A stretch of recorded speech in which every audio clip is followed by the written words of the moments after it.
There will be jobs to be replaced by AI, 100%. We have communicated this openly to our employees. Your job as you do it today is not the same job that you are going to be doing in 6 months from now.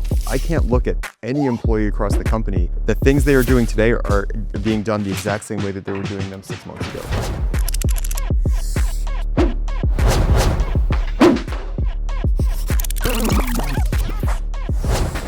Hi, I'm Jen Cox. I am the VP of Client Services at RR Digital, and this is a special edition of the Jon Marc Podcast. Hey, that's not the name. It is now. We could talk about marketing. We talk about RR Digital. We could talk about, there's a That is outside of anything. very heated sandwich debate from last night we need to finish. Have you told our origin story? I mean, I know I was like employee number 7. So like, how did we start? How did we start? Well, How much time do we have? the short version of the story is I was Mark's customer. I don't think many people know that. Not my favorite customer either. Glad you still feel that way. Yep. At the time, I was the chief operating officer of a company called LaunchThat, which oversaw 2 big websites in the legal space amongst a few other projects that we worked on. We ran asbestos.com, we ran drugwatch.com, and I had helped move the company onto Salesforce. And Mark was the solution engineer assigned to our account. I went to Dreamforce 1 year, probably a dozen years ago. Yeah. And It's probably like 2016, I met Mark at happy hour for the first time. And 2015.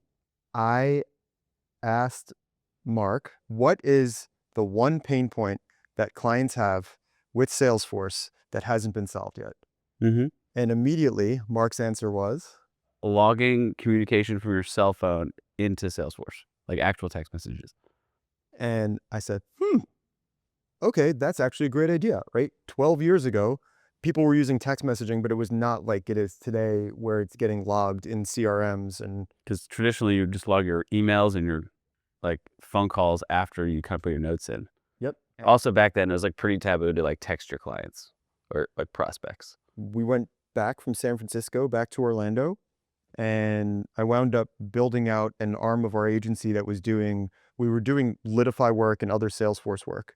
And there was a large firm. We had done one of the earliest Litify implementations, and we wound up building this product that Mark had conceptualized. And I told Mark about it, like, hey, you remember that thing that you talked about? Like, we built it. Yeah. And then I was like, cool. And he said he was hiring for a VP of sales. I had run my course at Salesforce. I was kind of unhappy at the position I was in. I was like, screw it, let's go. And then talked to Jon. We made a deal. And I went to go work for him. He was my boss. I would fly into Orlando Monday morning, live there through Thursday night, and fly home Thursday night and work from home Friday. And that was the start. So he was my customer, then he was my boss. Mm-hmm. We then wound up getting acquired by Litify. So I left the agency, wound up going to work for Litify. I was their VP of growth. They took the text messaging solution that we had built, and their intention was to bake it into Litify. Mark came along.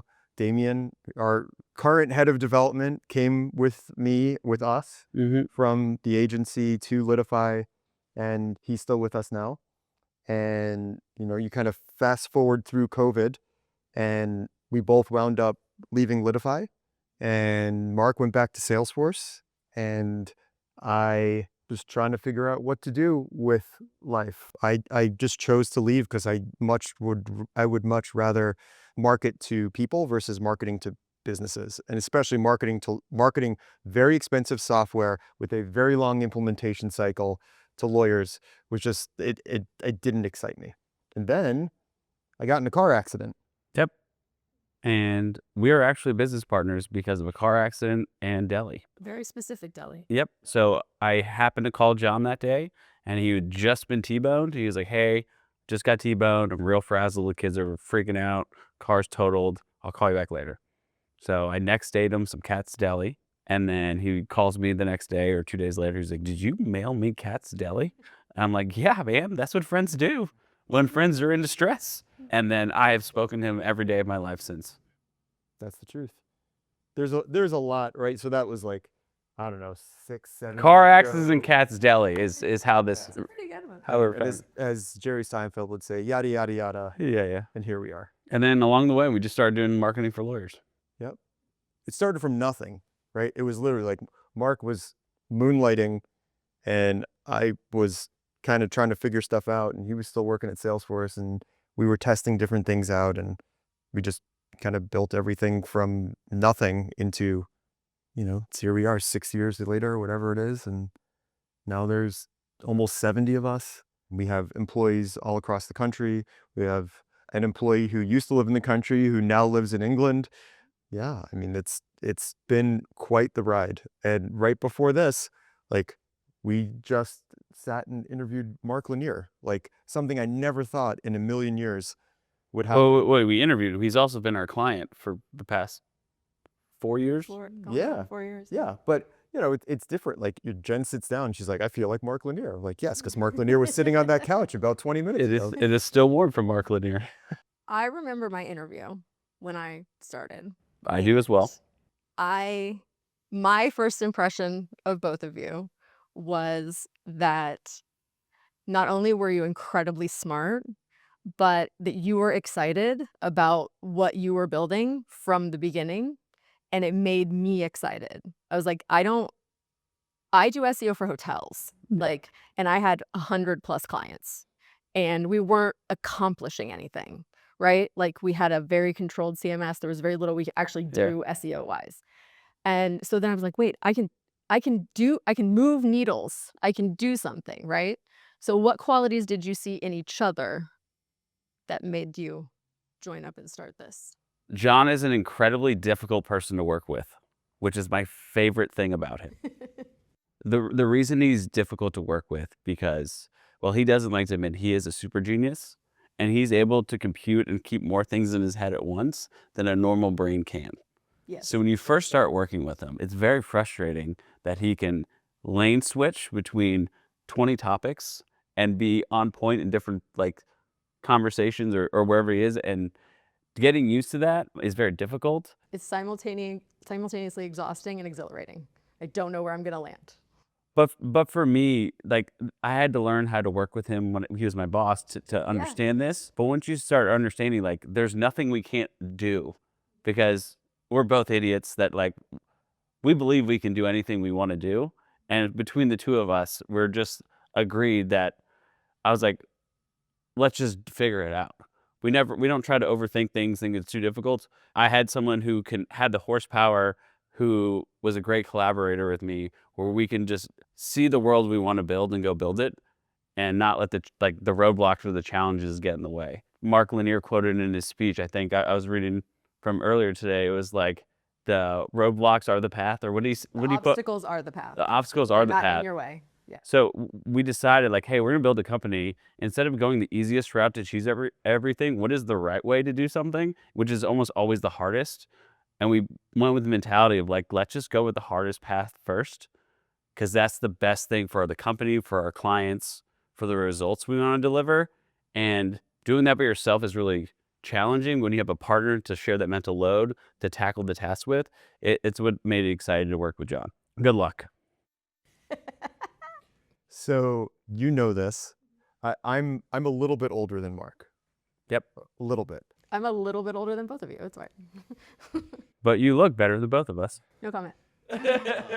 So I have had my share of experiences with business partners that were not positive. And I learned so much from building multiple businesses before this one and having partners who were not aligned with what my vision was for our business. And because of that, I could never trust.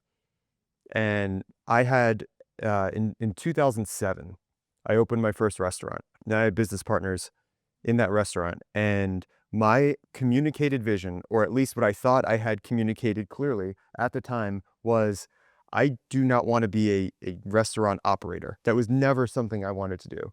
I had an idea for a theme of restaurant that I wanted to build, and I wanted to turn it into something that was scalable, and I wanted to run the business operation and figure out where do we place these restaurants? How do we pivot them to fit each individual market? That was what my vision was. And we built a restaurant, and it was right at the economic downturn in 2007 in Michigan, right? We had Chrysler headquarters, like walking distance from the restaurant, and we still were successful. And then we opened a second restaurant, and then we opened a third restaurant, and I wanted to keep going. And I had 2 other partners, and they said, no. Like, we have 3 restaurants, we have 3 people, we can't scale. And I said, hold up, this was not the deal. Like, I'm working, we did breakfast, lunch, dinner, and then we stayed open till the bar closed. So you think this is where I get my insomnia from, right? So we would be open 16 to 18 hours a day, and I would work probably 6 days a week for 2/3 of the opening hours, 52 weeks a year. And they saw the success that we had, and they felt like the success was because of the 3 partners, each operating a restaurant. And I said, you know what? Here's the deal. I'm gonna tell you right now, there's 2 options here. Option 1 is I buy you out, you guys walk away, and I'll figure it out. And option 2 is you guys buy me out. And I said, I'll give you a fair number. You give me a fair number. Like, I will do either, but I cannot have this because this is not what I want in my life. And I let them buy me out. And then I moved to Florida. And that taught me a lot about what I want in a business partner and in a co-founder. And fast forward, the way that I structured that deal, I wound up losing money. They wound up going bankrupt on all 3 restaurants in maybe a year. And it was like a structured buyout. So I got paid for a year, which didn't even pay back the loans that I had originally taken to get those 3 restaurants going. I learned at that point that if I was ever going to start a business again, then I need to have a business partner that is fully aligned with what my vision is, even though it could change, right? But we have to be aligned on those visions, and someone that no matter what, I can trust. And above all else, like, Mark is an extremely talented, extremely smart. We complement each other very, very well. He's very technical. But put all that aside, I would throw all that away just to have what we have, which is a relationship where I know no matter what, he always has my back and I always have his. Correct.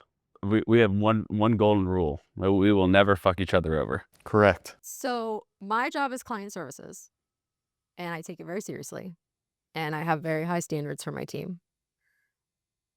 When we were trying to come up with, when you were like working taglines and stuff, how did we get to beyond expectations, and why is that us? In my opinion, I believe that aligns with why we don't have salespeople. The way that we have built our business is aligned with going beyond expectations. So our business has grown because we go beyond expectations and find opportunities to add value wherever we can. Our statements of work are not a menu of like, these are the deliverables you're getting. Like, we are so fully aligned with our clients that permeates through like their external perception to others of what we do for them. When you actually understand it, it makes so much sense.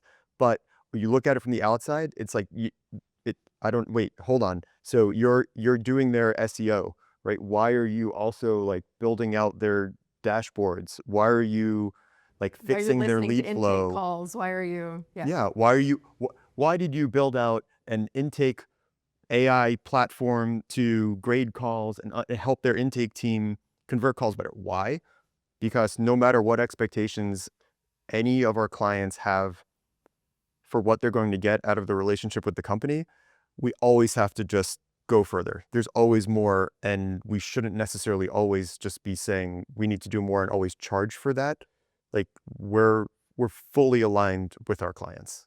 That's how I believe it. Also, too, when Jon and I decided, like, hey, we're going to do this thing, like, we're going to set the standard of what an agency is in the legal industry. The expectations were so low for what was being delivered that, like, we're going beyond the expectations of a client because they're expecting a low bar and we're raising the bar, and then we're going to deliver above and beyond what their higher expectations are of working with us. And our model has always been do whatever is right to make the client successful, whether it makes me profitable or not. I will tell you, we are one of the largest, highest revenue agencies in the space with probably the lowest profit margin. I wish it was higher, but we always double down on resources to make our clients successful. If they're not performing, we do whatever we can, even that costs us extra money, even if I'm losing money. Our job is to make our clients successful. It only works if every team member is bought in and believes that, like, hey, our job is not to just clock in, clock out, but to exceed the expectations of the clients, no matter what they are. So a lot of our competitors, our pool is getting smaller because they are getting acquired and consolidated. Why are we not headed for a big payday to sell out? Why is that not our path? Well, first and foremost, I think that when you are taking the bag, you are breaking trust and an alignment with your clients. Private equity invests in anything. Their goal is to extract as much value as they can out of the relationship. It's a financial move. However it wants to be framed, it is still at its core a financial move.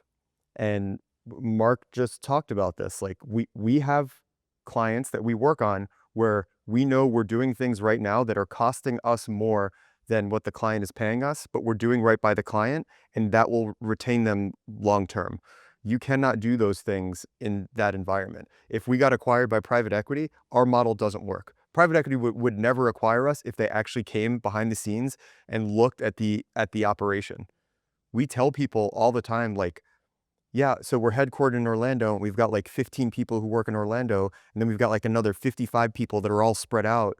You know, Alec and our video team is all in Atlanta, and like Randy, and he's in Kentucky, and he's got a little squad in Kentucky, and then we just have people all over the place. And private equity would be like, all right, you're gonna get rid of that team. We can get video editors, you know, in some other country and pay them $7 an hour, and you know, why do we need social media people? Why do we need content writers? Like, they would be pushing us to extract value from our clients instead of pushing us to give value to our clients. There's a complete opposing force conversation if you're talking about private equity acquisition versus giving a law firm what they're paying you for.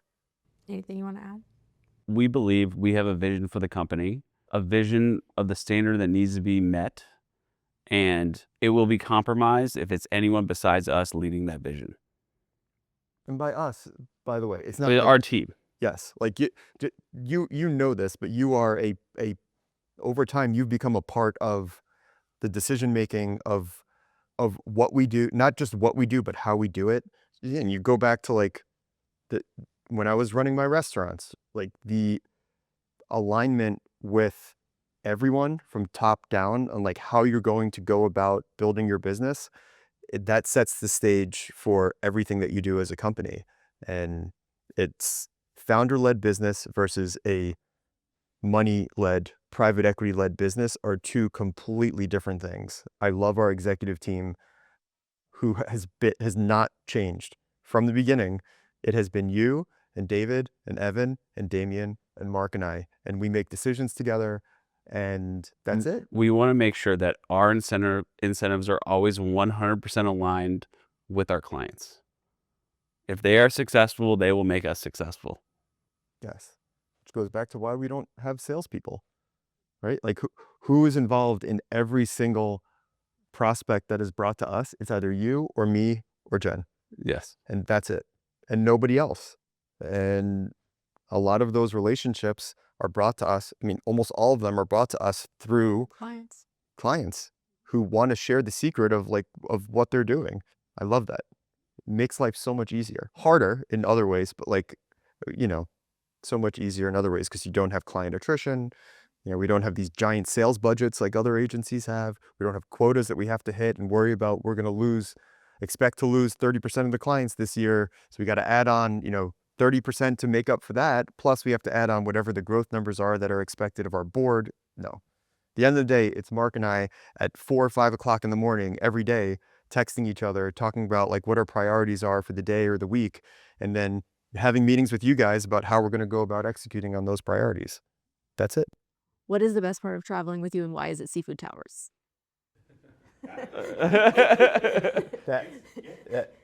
And why is it seafood tower? I know I'm gonna get a seafood tower every time I travel. That's my fault. Yes. Always. Also, like the availability of food when we travel is so limited. Like, all right, what time is it? It's currently 1:20 p.m. Pacific time. Okay. I have had one meal today, and it was at 9 a.m. with Randy. I don't know when I'm gonna eat again. Like, so when I finally sit down to eat, damn straight I'm ordering that seafood tower. I had a smoothie and that's all I've had. Gotta stay light. I was anxious about the Marc podcast, and I was like, brain's gotta be firing on all cylinders. Wasn't doing super great on the episode, but we made it through. Yeah. You were a little nervous, but Yeah. great. I love traveling for work, but I hate it at the same time. Same. I will say now that I have children, I'm extremely more intent with my travel. Like, I'm not if I'm going on a trip, I'm there to get shit done. And I'm coming in, I'm getting what I need to do, and I'm going home. I'm not going to party. Like, I'm here to get work done, meet with clients, achieve something, make it a successful trip. I'm not going to waste my time when my wife's stuck at home watching both kids. Saint that she is. You rewind back to like the first MTMPs that we used to come to. Yeah. And Mark and I would be like, all right, who's going to go to the bank and like pick up money so we can gamble, Yeah. right? And we would have fun. Why? Because we didn't have a lot of meetings. Like it didn't exist. And now there's no gambling. There's no partying. There's like us moving from one meeting to another, or like splitting up. So like one could take one meeting, one could take another, or we got a podcast to film. I'll echo what Mark said. Like the reason why we do what we do is because of our family. Like we both have amazing families.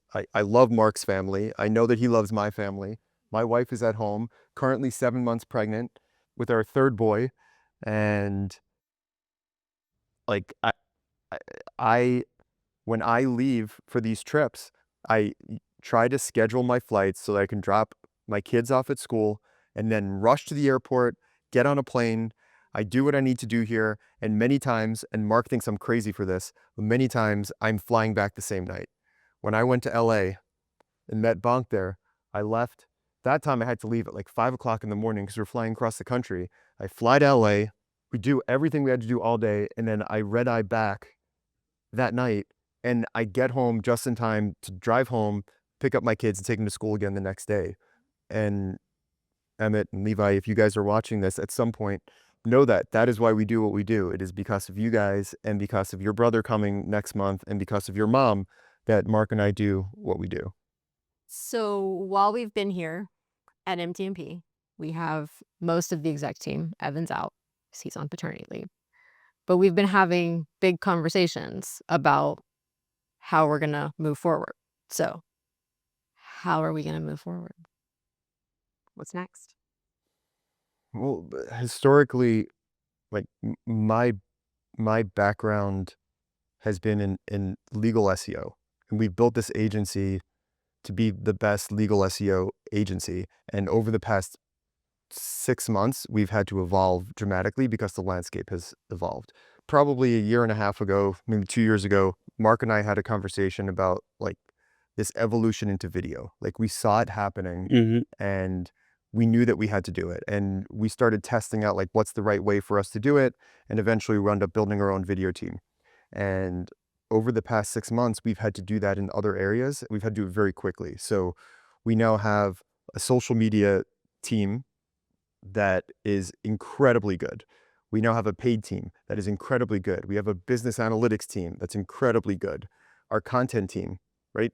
A lot of agencies, like maybe they'll outsource content or they'll AI like a whole bunch of content. And we have like Chelsea, our head of content, who we're going to have dinner with tonight, lives here in Vegas. Our editors are like, those are attorneys.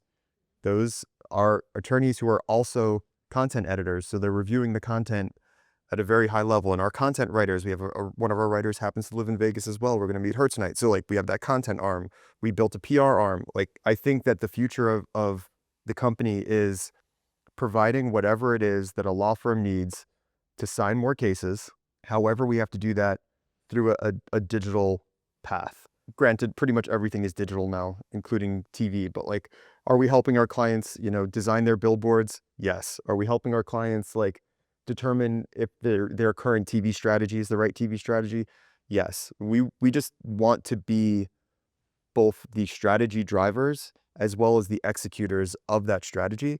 So a lot of firms now, use fractional CMOs, and we have very good friends who are fractional CMOs. They can say, these are the things that you need to do, but they can't do them. And they maybe will find like a point solution agency that can do that one thing. And then they have another agency that does another thing. And then you have those agencies fighting against each other. Whereas like we have shifted to this like tactic agnostic mindset of whatever it is that needs to get done to meet the client's goals is what it's going to be. Part of our growth of where we're going as a company, like there's a ton of demand happening, and we don't have goals we have to hit from a revenue standpoint. We don't have a board to report to. We know where we want the company to go, but our goal is to not just grow the company from a revenue perspective, but we only want to partner with people who will be true partners. So we're moving the company to being a true partner with our clients, and those are the people we want. And in order to really service them the best possible way, we need every tool in our tool belt to give them the best advantage they have to get the most amount of cases to be successful as a firm. And we're building out everything we can to make them successful. Like our vision for the company and what we strive to have for all of our existing and future clients. I can't say who the client is, but like we had drinks with one of our clients last night, and he was like, "You guys are us. Like just because you're our marketing vendor, you're a part of our team. You're like, you might as well be employees. We're that tightly connected that we're fully aligned on how the number one goal is to make them successful. And our vision for the company is to make ourselves fully integrated and aligned with all of our clients and customers that we work with so that they're happy every day, they're successful, and they know they have a trusted partner who has only one thing in mind, which is making them successful." And for my team specifically, having a more well-rounded legal marketing team. Like we started as SEOs, but we've had to expand our skill sets and pivot and pivot and pivot and get these other teams and work with them and learn from them. It's been really exciting to watch my guys grow and learn and get excited about other stuff too. I love the R&D of what we do. There's so much testing. Like Damien and his dev team and David and the ops team, like coming up with ideas or like grabbing something that we throw at them and actually like figuring out if we can make that work. There's the tools that are available right now are effectively limitless. If you can come up with the idea and put it in the hands of an intelligent enough person who understands how to put guardrails around it, you can do incredible things. And I think when you talk about like, where are we going? It's having that mindset of like, there is no limit, right? We have these skill sets that we have today and the strategies that we believe work today, and we execute them at a high level. But the future is whatever the future is, the market's going to move, and we're going to react to the way that the market moves and the way that consumers make their decisions about hiring an attorney or vetting an attorney. And we're going to make sure that we do the things that help our clients be there when their potential clients are looking. I just left a judicial panel where they were talking about AI replacing lawyers. Mm-hmm. And it was very fascinating to hear from judges and lawyers their experiences with AI. So how are we going to keep AI from taking our jobs? Our stance on the use of AI is, at least the way that it is today, is that it cannot replace a person at all. We absolutely, you know this, we use AI in so many different ways. It helps us get things done better, faster, more efficiently so that the humans are doing the things that the humans should be doing. That's the right way to do it. I love AI. It's wonderful. It's interesting. The way I look at AI is, how do I leverage it as a tool for my company to free up my people from doing what people need to do to service my clients? So often in agencies, the client experience is so bad because the people are running around doing busy work for a zillion clients. They don't actually interact with the client. They're just doing the work because there's work that needs to be done. So, and not focusing on the strategy, the vision, like understanding what's going on from a high level. So we're using it very much so to free up the time of our great people to spend more time focusing, looking at the accounts they work on. They only work on a handful of accounts. The more time we can have that critical thinking freed up for our like A players that are working directly with our clients, that's what we're using AI for, to free up the work that they were doing before to do the thing that makes a huge impact. There will be jobs that are going to be replaced by AI, 100%. But the way that we have communicated this openly to our employees is that your job as you do it today is not the same job that you are going to be doing in 6 months from now. And that scares some people because at first they don't understand it. But the reality is, like, if you're a content writer, I'll take a role that, like, yes, a content writer will probably be a content writer 6 months from now, but the way you do your job is going to continue to evolve. The way our video editors have done their job, right? They're not just going and, maybe it's a new software tool instead of, Adobe Premiere, they're using something else. Yes, that stuff happens and it evolves, but we're using all types of different AI models in video editing that we're doing for social media. Their job has evolved. I can't look at any employee across the company whose job, the things they are doing today are being done the exact same way that they were doing them 6 months ago. I would say even that window is tightening up, and it's probably even, more often than every 6 months. And that is what is going to keep AI from taking people's jobs. Like, if someone's role becomes completely able to be eliminated with AI, well, that person was a part of this company for more than just what they did over the past 6 months or a year. We'll find something else for them to do because they're a great person. Because we don't, like, just like our client attrition being minimal, our employee attrition being minimal is something else that we're really proud of. I look at AI as an improv partner because that is what the great Cassidy Lewis taught me to do. And I will take CMO Academy lessons to heart always. Well, this was really fun. I have to go do my job and, run our company. Bye. Bye, Jen. Well, that's a wrap. A special edition of the Jon Marc Podcast. A little inside of our digital, a little backstory. If you want to see more content like this about us, about the company, behind the scenes, like, comment, subscribe. Let us know what you think about the episode. We'll see you again soon.